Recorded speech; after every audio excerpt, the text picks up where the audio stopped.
This is the sheer sunscreen from BLK, and the other one is this. So let's compare which is better. So itong sheer sunscreen, maganda to pang primer. And sobrang sheer niya lang. Kaya nga sheer eh. Wipe nyo lang to when you are going to use it with the tissue. Dito kayo lalagay yung sheer sunscreen dito.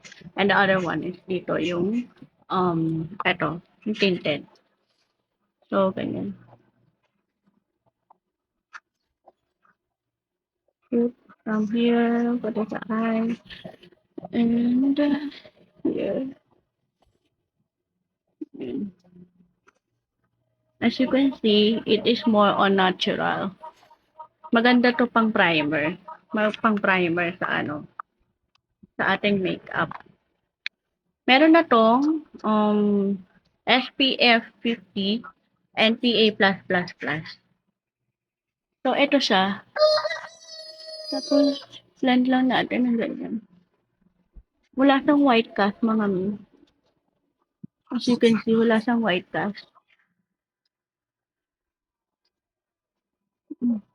Yan siya. And yung other one naman is dito.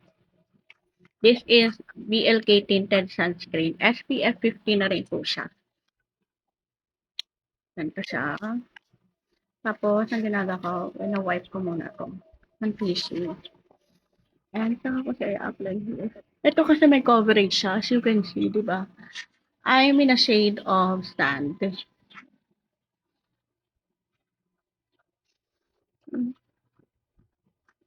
Tapos here. Okay na yan, I think. Blend na natin. Here. Wala tong filter ha, para mas makita natin yung coverage kung kung gaano siya kaganda. Ganyan siya. Ito kasi may touch of foundation na siya. May touch of foundation na. And ganyan.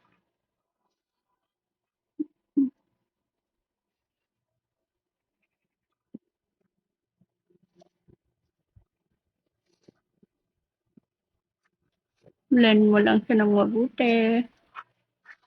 And don't forget here.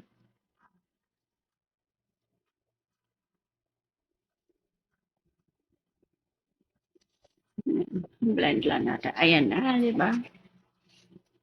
So, kung gusto pa ng medyo may coverage, magdagdag ka pa.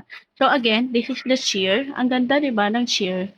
And this is the rich foundation with a touch of foundation.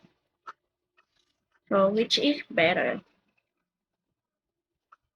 If you want this one, naka-sale siya ngayon. Check nyo na lang yung price. As of now, 350 plus. Ito, malaki na siya compare dito. Sheer sunscreen, tinted sunscreen. Sheer, which is better. Bye!